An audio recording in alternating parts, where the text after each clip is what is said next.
Hello, future officers. Welcome to D's Coded. In today's lecture, we are going to do the solution to test assignment 8. The topic of that test was average and mixture. Before that, I would like to tell you one thing, that I would like to apologize for the delay in providing this solution video. Okay, so now we'll start with the solution of these questions. If you will do these questions are like formed on the basis of the type of questions which are asked in UPSC and a level above it. So अगर वो कुछ और ज़्यादा difficult भी पूछ लेगा तो आप फिर भी कर पाओगे. बट एक बात का ध्यान रखना है, हम बेसिक से ही क्वेश्चन सॉल्व करेंगे, कोई फॉर्मूला नहीं यूज़ करेंगे. बेसिक से क्वेश्चन सॉल्व करने में फ़ायदा ये होता है कि कितना भी डिफ़िकल्ट क्वेश्चन आ जाए, अगर आपका बेसिक क्लियर है आप हमेशा उसको कर पाओगे. ठीक है, तो आगे अब इस क्वेश्चन को सॉल्व करते हैं. The first question goes like that a milkman has 160 liter mixture of milk and water. Okay, that has 25% water. Okay, to increase his profit, he wants to increase the percentage of water to 40%. Then the liters of water he must add to do so is 160 litre है हमारे पास, उसमें आपके पास milk है और water है. ठीक है, 25% water है तो मिल्क कितना होगा, आप 160 का 25% कर लो. This would be your 4 and this would give you 4. Okay, so this is your 40 liter. So in 160 liters you have milk is to water, that is 40 liters of water, and 160 minus 40 is 120 liter of milk. Okay, further वो कह रहा है कि भाई उसको अपना profit increase करने के लिए वाटर को 40% तक लेके आना है. तो इस जो ये 40 लीटर ऑफ वाटर है, इसी में कुछ वाटर ऐड करना पड़ेगा आपको. ठीक है, अब मेरे पास ये है कि जो नेक्स्ट मिक्सचर होगा मिल्क और वाटर का, जिसमें 40% आपका वाटर होना चाहिए और आपका 60% हो जाएगा मिल्क. अगर वाटर जो है 40% हो रहा है तो मिल्क 60% हो जाएगा. तो जो 120 है वो 60% के इक्वलेंट रहेगा मिल्क में. ठीक है, तो हमारा वाटर हो जाएगा, जो 40 था उसी में हम वाटर ऐड करेंगे ना. Are you getting my point? तो जो 60 इंटू 40 का रेशो है मिल्क और वाटर का नए मिक्सचर में, उसका रेशो पूरा निकालें, ये 3 और ये 2. तो मुझे 120:40 प्लस W को ऐसी फॉर्म में कन्वर्ट करना पड़ेगा इनका रेशो 3:2 आ जाए. ठीक है, अब एक बात देखो कि अगर आप 4 से जाते हो तो 4 3 ज़ा 12 और 4 2 ज़ा 8. तो अगर ये 40 लीटर हो जाए, यहाँ पर W 40 लीटर हो जाता है अगर ये, तो इसका मतलब ये 120:40 प्लस 40 जो आपका आएगा 120:80. सिर्फ 4 से होने पे ही पॉसिबल है कि यहाँ पर 120 और 80 आ जाए. ठीक है, तो आपका ये हो जाएगा कि और जो वाटर हमने ऐड करना है वो होगा 40 लीटर्स. तो ये जो नया मिक्सचर है इसमें जो मिल्क इस टू वाटर 60:40% का है, उसके अंदर क्या होगा कि 120 लीटर्स तो मिल्क होगा और 80 लीटर आपका वाटर होगा. ठीक है, अब नेक्स्ट क्वेश्चन पे चलते हैं, जो है question number 2. In a party there is a juice can containing 500 litre of juice. 50 litre of juice is remove from it and replaced by water. This process is repeated once more, then the ratio of water to juice in the final mixture is. ठीक है, आपके पास 500 litre juice है. ठीक है, अब इसमें से आपने 50 लीटर रिमूव कर दिया, -50 कर दिया आपने इसमें से, तो आपके पास बचा 450 लीटर ऑफ जूस. अब इसमें आप क्या कर रहे हो कि उसको 50 लीटर जूस को रिमूव करने के बाद 50 लीटर इसमें पानी डाल रहे हो. तो जो नया मिक्सचर होगा उसमें 50 लीटर वाटर आ जाएगा. ठीक है, तो वाटर इस टू जूस का रेशो हो जाएगा 450:50 जो नया मिक्सचर है. तो जूस इस टू वाटर का रेशो है 9:1 नए मिक्सचर के अंदर. अब ये कह रहा है ये प्रोसेस फिर से रिपीट हो रही है कि जो नया मिक्सचर है जिसमें जूस और वाटर का जिसमें 450 लीटर ऑफ जूस है और 50 लीटर ऑफ वाटर है, इसमें से फिर से 50 लीटर निकाला गया. तो 50 लीटर जब आप निकालोगे तो जो 50 लीटर आपने निकाला उसके अंदर जो जूस इस टू वाटर का रेशो है 9:1. तो इसमें हम पता लगाते हैं जूस कितना होगा. तो 50 को आप 9 से कर दो तो आपके पास आया 45 लीटर. तो आपके पास आ गया जूस. ओके, और वाटर आ गया आपके पास, इसका मतलब 5 लीटर. तो जो आप तो फिर जो अब मिक्सचर मेरे पास बचा 450 लीटर में से 45 लीटर तो जूस निकल गया। जब 50 लीटर निकाला उसमें से, तो उसमें 45 लीटर जूस था और 5 लीटर पानी, तो ये आ गया 405 लीटर ऑफ जूस बच गया। अब पानी कितना बचा, देखो पानी कितना बचा, 5, अब 50 लीटर पानी आपके पास पहले से ही था, ठीक है, 50 लीटर पानी पहले से ही था, उसमें से आपका पानी निकल गया 5 लीटर, तो 45 लीटर बचा, और 50 लीटर पानी और डाल दिया, तो 45 + 50, तो ये आपका बच गया 405:95, ठीक है। अब ये पूछता क्या है, आगे देखते हैं। What is the ratio water to juice पूछ रहा है ये, तो मतलब हमें वाटर, ये जूस टू वाटर था मेरे पास, तो मुझे वाटर टू जूस करना है, तो मैं लिख दूंगा 95:405। आप इसको सिंप्लीफाई करोगे तो यहाँ पर आपके पास आ जाएगा ये 19 और ये आ जाएगा 18, तो 19:18 81 इसका आंसर है, 19:81, ठीक है। अब चलते हैं नेक्स्ट क्वेश्चन पे, जो है क्वेश्चन नंबर 3। क्वेश्चन नंबर 3 थोड़ा सा कॉम्प्लिकेटेड क्वेश्चन है, और शायद इस टाइप का क्वेश्चन कभी पूछा भी ना जाए, क्योंकि क्वेश्चन का जो लेवल ऑफ कॉम्प्लिकेशन है बहुत ज़्यादा है। तो क्वेश्चन नंबर 3 को हम लास्ट में लेंगे, या अभी भी कर सकते हैं, अगर आप करना चाहें तो कोई इशू नहीं है इसमें, ठीक है। A chemical company has two chemical A and B, which are 80% 87% pure respectively. Now these two chemicals are mixed, resulting in a 35 liter mixture that is 84% pure. Then how many liters of chemical A is there in the final mixture? ठीक है। अब भाई ये है कि दो chemical हैं A और B। अब इन दोनों केमिकल में कॉन्स्टिट्यूएंट सेम ही है, जो चीज़ जल रही है, बस ये है कि क्योंकि उसमें A वाले में सिर्फ 80% ही है वो जो ओरिजिनल चीज़ है, बाकी कुछ वाटर होगा समझ लो 20, और इस वाले में 87% प्योर चीज़ है, और बाकी जो होगा वो वाटर या कुछ भी जो भी है आपके पास वो 13 हो जाएगा लीटर इसमें यहाँ पे। और जो फाइनल मिक्सचर है वो 35 लीटर का है, जो 35 लीटर का मिक्सचर है फाइनल, ठीक है, जो फाइनल मिक्सचर है वो है आपका 35 लीटर्स का, जिस मिक्सचर के अंदर जो ये प्योर सब्सटेंस है ना, जो ए में प्योर सब्सटेंस 80 है और बी में 87 है, वो इसके अंदर 84 है, तो इम्प्योर सब्सटेंस के अंदर आपके पास है 16, ठीक है। जो ये जो कॉन्स्टिट्यूएंट है ना प्योर सब्सटेंस का, दोनों तीनों मिक्सचर में सेम ही है, मतलब कि जो चीज़ है जो इसको प्योर बना रही है वो सेम ही है। वो मतलब केमिकल ए और बी का मतलब ये नहीं है कि वो कोई अलग टाइप के केमिकल हैं, नहीं, वो क्योंकि इसमें सिर्फ वो जो प्योर चीज़ का इसमें कॉन्स्टिट्यूशन है वो 80 है और इसमें 87 है, इसलिए दोनों केमिकल ए और बी। तो ये मिक्सचर है, इसमें 35 ये है आपका, और जो दूसरा है आपका वो जो आपके पास दिया गया वो है, ठीक है। अब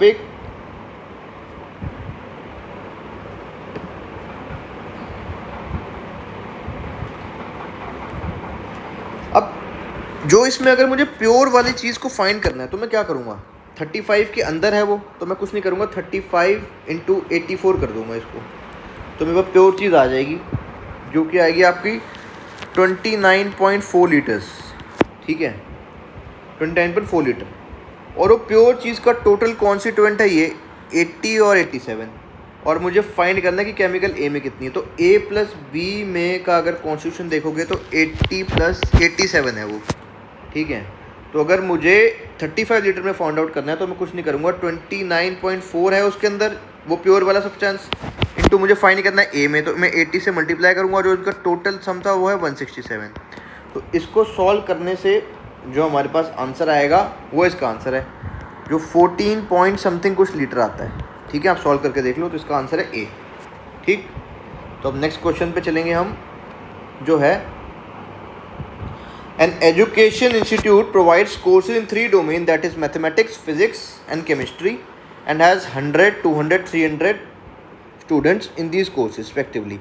Also the pass percentage of students in these courses is 20, 30 and 40% respectively. Then what is the pass percentage of the whole institution? ये weighted average का क्वेश्चन है, हमने weighted average के क्वेश्चन करे हुए हैं। अगर आप मिक्सचर एलिगेशन और एवरेज का आप वहाँ पे जाके आप इसके लेक्चर में जो इस चैनल पे अवेलेबल है उसको चेक करेंगे, उसमें आपको मिल जाएगा। तो इसमें वेटेज एवरेज में क्या होता है कि जितनी भी नंबर ऑफ क्वांटिटी और जितनी % वो है उसको लिखते हैं, जैसे कि ये 100 है × 20 + 200 × 30 + 40 × 300 अपॉन जो टोटल क्वांटिटी है, टोटल क्वांटिटी हो जाए, देखो क्वांटिटी इसमें है, वेटेड एवरेज के कंसेप्ट में क्या होता है, अगर आपके पास कुछ एवरेजेस दिए हैं, जैसे ये 20%, 30%, 40%, ये कुछ नहीं, एक एवरेज है कि इतने एवरेज ऑफ स्टूडेंट जो है पास हो रहे हैं, एक मैथ्स में 30% पास हो रहे हैं, फिजिक्स में, और केमिस्ट्री में 40%। तो अगर हमें वेटेड एवरेज चाहिए कि हमें सबकी निकालनी है, पूरे की पूरे ओवरऑल की लेनी है हमें, तो उसका फॉर्मूला होता है कि जो क्वांटिटी है नंबर ऑफ स्टूडेंट, तो N1 इंटू जो एवरेज 1 है यानी कि A1 जो कि 20 है यहाँ पे, प्लस N2 जो नंबर ऑफ क्वांटिटी है, नंबर ऑफ स्टूडेंट 200, प्लस जो एवरेज दूसरी है जो कि 30% है यहाँ पे, और क्वांटिटी 3 इंटू जो एक और एवरेज है अपॉन जो नंबर ऑफ क्वांटिटीज़ हैं सारी N2 और N3। अब यहाँ पे इन वैल्यूज़ को डाल दो, आपका आंसर आ जाएगा। ये आपका इसका है 100 इंटू 20 है एवरेज 1, क्वांटिटी 2 कितनी है 200, और एवरेज 2 कितनी है 30, क्वांटिटी 3 कितनी है 300, और एवरेज A2 है आपकी ये 40 यहाँ पर, तो ये 40 आ जाएगा यहाँ। और इसके बाद आपका N1 था 100 प्लस 200 प्लस 300, इज़न्ट इट? तो ये आपका हो जाएगा 2000 प्लस 6000 मल्टीप्लाई करोगे तो प्लस 12000 अपॉन आपका 600, ठीक है, इज इक्वल टू ये आपका हो जाएगा 20,000 अपॉन 600, ठीक है। तो ये आपका आंसर आ जाएगा, इसको सॉल्व कर लो आप, तो ये आपका आ जाएगा 200/6, तो ये आपका बन जाता है 33.33। Got it? After solving, so your answer is B. Now move on to next question that goes like, the average weight of Arun, Bittu and Chirag is 74 kg. Arun को A मान लो, बिट्टू को B मान लो, और चिराग को C मान लो। तो average कितना होता है, 3 क्वांटिटी का एवरेज है, उन क्वांटिटीज़ को लिख के उसको 3 से डिवाइड कर दो, ठीक है, तो 3 से डिवाइड कर दो और आंसर है 74। तो A plus B plus C का वेट कितना हो जाएगा आपके पास 74 इंटू 3, ठीक है, तो जो आ जाएगा आपके पास 222 kg। तो अरुण, बिट्टू और चिराग का वेट ऐड कर दोगे तो 222 kg आ जाएगा। अब आगे चलते हैं। When Dinesh joins the average become 70 kg। तो अब दिनेश ज्वाइन करता है, कोई A plus B plus C plus D by 4 लोग आ गए, तो 4 आएगा नीचे इज इक्वल टू 70। तो A plus B plus C तो पता ही था, 222 plus D is equal to आपका आ जाए 70 इंटू 4, 70 इंटू 4 जो कि आपके पास आता है कितना 280। तो इससे दिनेश का वेट निकल जाएगा, दिनेश का वेट होगा 280 माइनस 222, ये हो जाएगा आपका 58 kg। अब ये कहता है when Alan who weighs 3 kg more than Dinesh, Alan है कोई एक आदमी ई, वो 3 kg ज़्यादा है दिनेश से, तो 58 plus 3 is equal to 61 kg आ गया आपके पास, ठीक है। अब आगे जाते हैं। When Alan who weighs 4 kg more than Dinesh replaces Arun, ये अरुण को रिप्लेस करता है, then average weight of the remaining 4 is. अब ये कह रहा है कि उसने अरुण को रिप्लेस कर दिया, तो बचे कौन कौन, B plus C plus D plus E, 4 लोग बचे, उनका एवरेज वेट है 75 divided by 4 is equal to 75। तो ये आपके पास आ जाता है कितना 75 इंटू 4 इज 5 4 300 kg। अब आगे देखो क्या है, then how many kg just Arun weigh, Arun का वे निकालना है वेट हमें, ठीक है। तो आपके पास एक चीज़ है कि आपको पता है कि A plus B plus C plus D आपके पास था पहले से ही 280 kg, इज़न्ट इट? ये 4 यहाँ जाएगा तो इसको मल्टीप्लाई होते 280 बन जाएगा, ये 4 7 28 और 0 पीछे, ठीक है। और B plus C plus D plus E, ये 4 यहाँ जाएगा मल्टीप्लाई होगा 300 बन जाएगा इज इक्वल टू 300।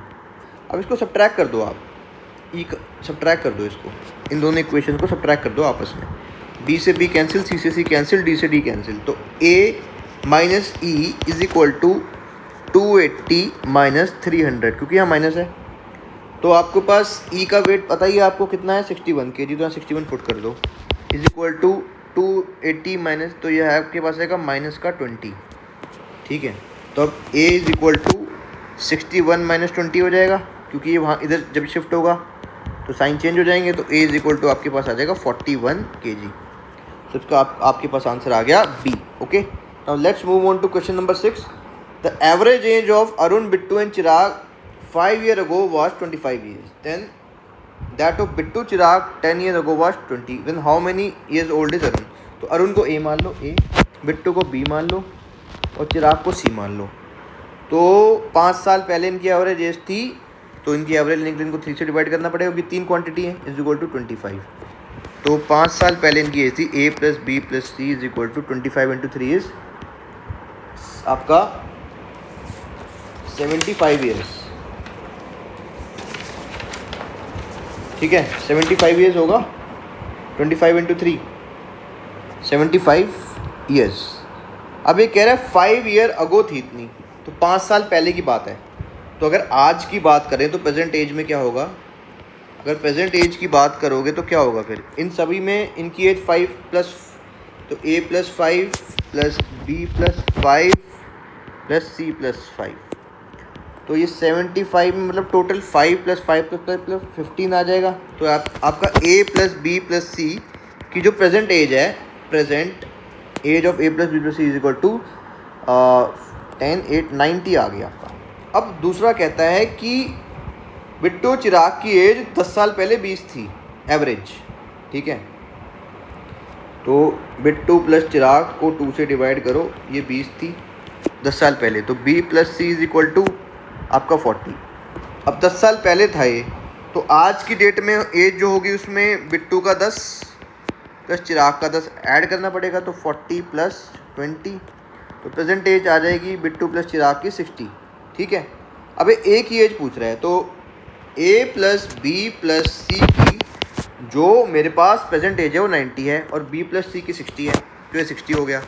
तो A की वैल्यू कितनी आ जाएगी, 90 minus 60 is equal to 30 years. तो A की परसेंटेज है 30 ईयर्स, जो कि आपका आंसर नंबर A। अब नेक्स्ट क्वेश्चन में चलो।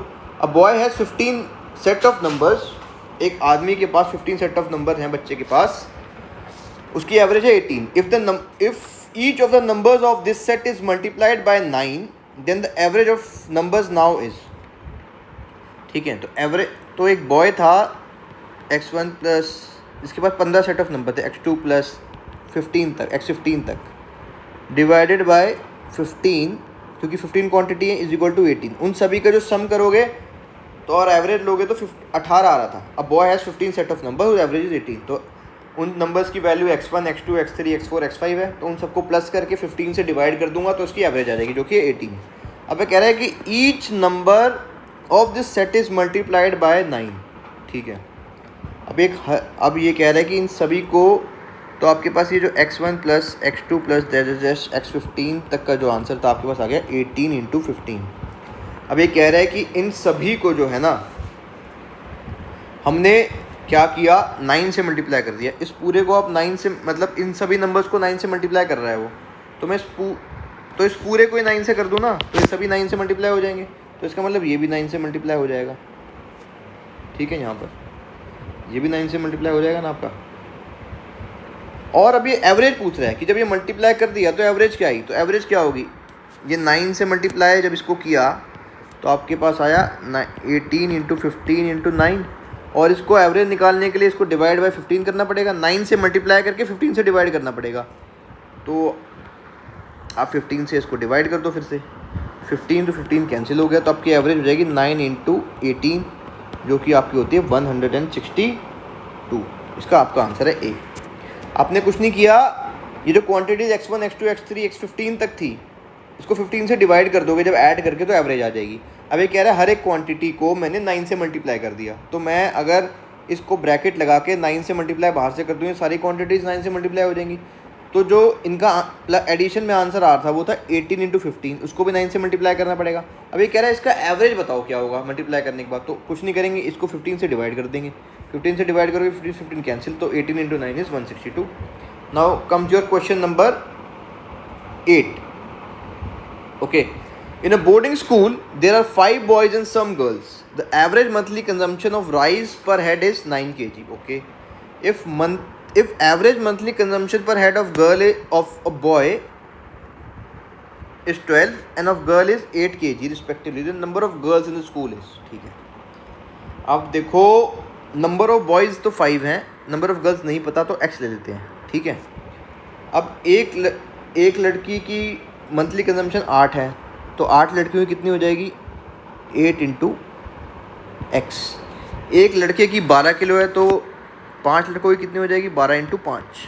ठीक है. अब एवरेज दी हुई है, एवरेज कंजम्पशन दिया हुआ है, तो एवरेज कंजम्पशन दिया है तो आप क्या करोगे, ये तो क्वांटिटी हो गई, 2 क्वांटिटी ये हो गई, इन दोनों क्वांटिटी को ऐड करके आप जितनी नंबर ऑफ़ क्वांटिटीज़ हैं, जितने भी नंबर ऑफ़ लोग हैं उससे डिवाइड कर दोगे तो आपका आंसर आएगा. ये भी वेटेज एवरेज वाला तरीका है कि 12 इंटू 5 प्लस 8x बाय, अब नंबर ऑफ़ बॉयज़ कितने हैं 5 और नंबर ऑफ़ गर्ल्स है x, तो 5 प्लस x जो नंबर तो टोटल क्वांटिटी हो गई. ये आपकी क्वांटिटी है और ये आपके वो हैं जो वैल्यू है 8 किलो और 12 किलो इज इक्वल टू आपके पास दिया हुआ है 9 कि इसका एवरेज 9 आता है.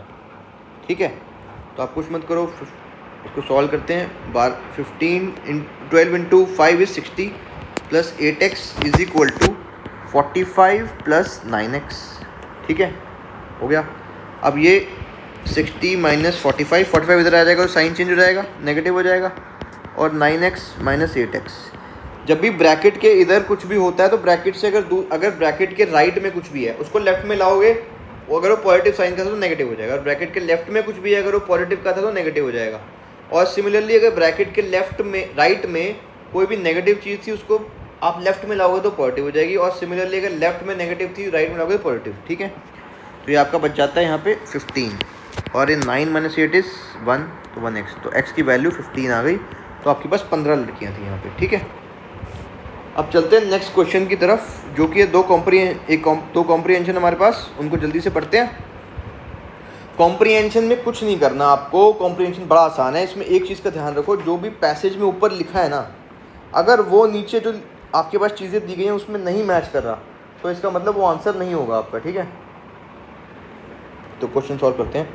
Read the following 2 passages and answer the items that follow the passage. Your answers to these items should be based on passage only.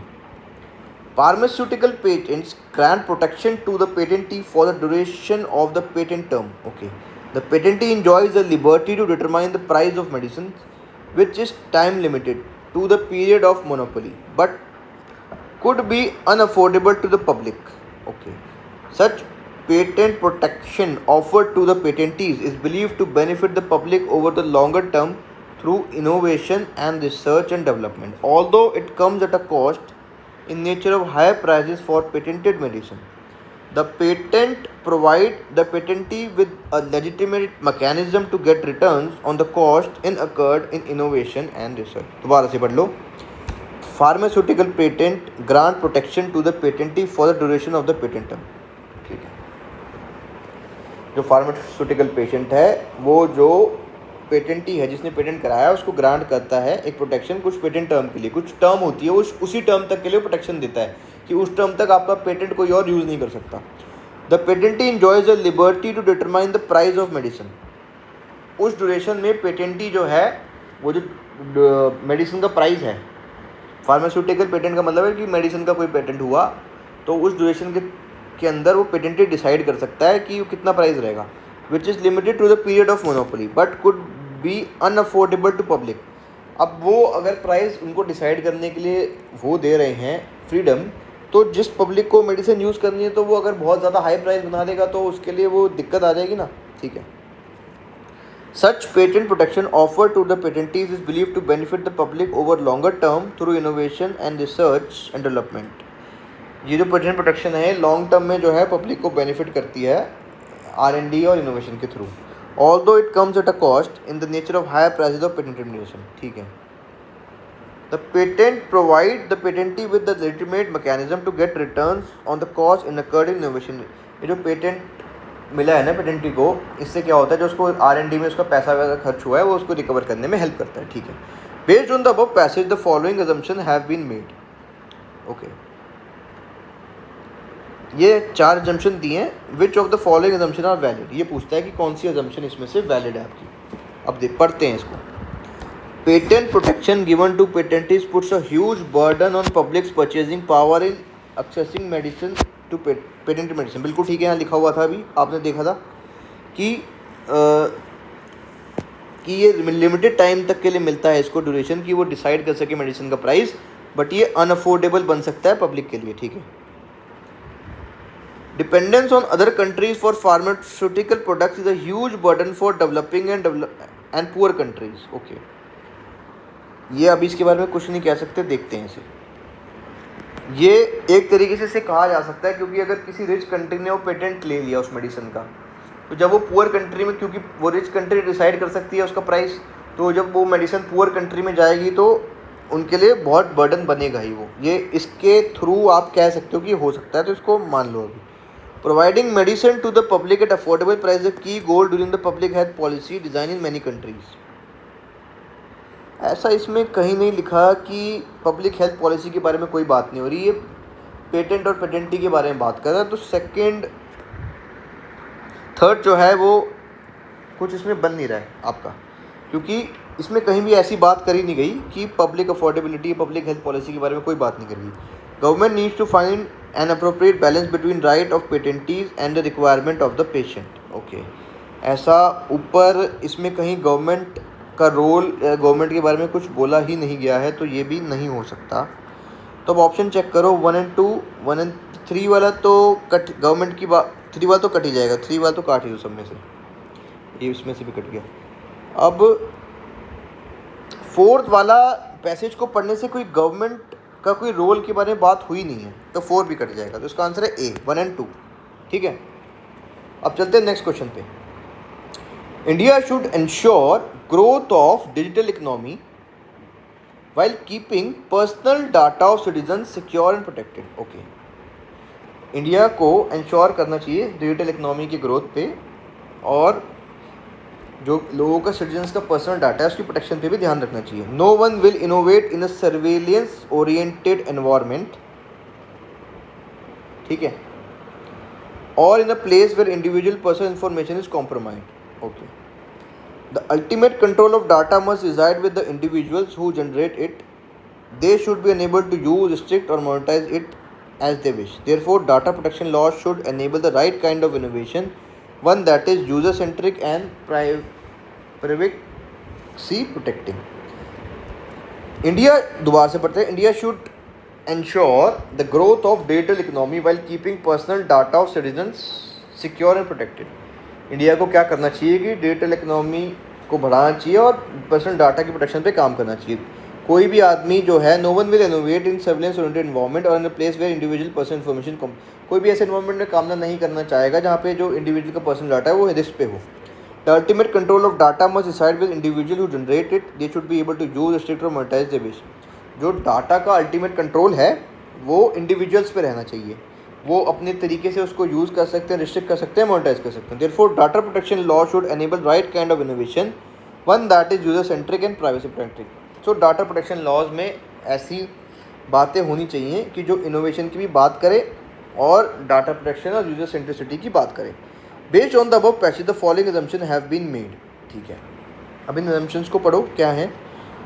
Protection of privacy is not just a right but it has the value to the economy.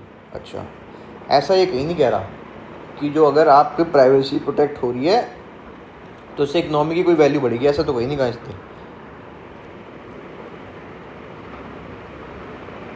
ठीक है, there is a fundamental link between privacy and innovation. ये बिल्कुल कह रहा है कि privacy और innovation के बीच में लिंक, ये यहाँ पर कह रहा है इसको, प्राइवेसी और इनोवेशन के बीच में लिंक यहाँ पर कह रहा है, तो ये पैसेज कह रहा है इसको, तो ये सही हो गया आपका। Protection of privacy is not just a right but it has a value in economy. नहीं, ऐसा कुछ नहीं कह रहा है, ये कह रहा है कि जब इंडिया को डिजिटल इकोनॉमी इंडिया में ग्रो कर रही है तो पर्सनल प्रोटेक्शन का भी ध्यान रखना चाहिए। ये नहीं कह रहा कि राइट प्रोटेक्ट, अगर प्राइवेसी को प्रोटेक्ट कर लोगे तो इकोनॉमी में कुछ बढ़त मिल जाएगी आपको, ऐसा कुछ नहीं कह रहा।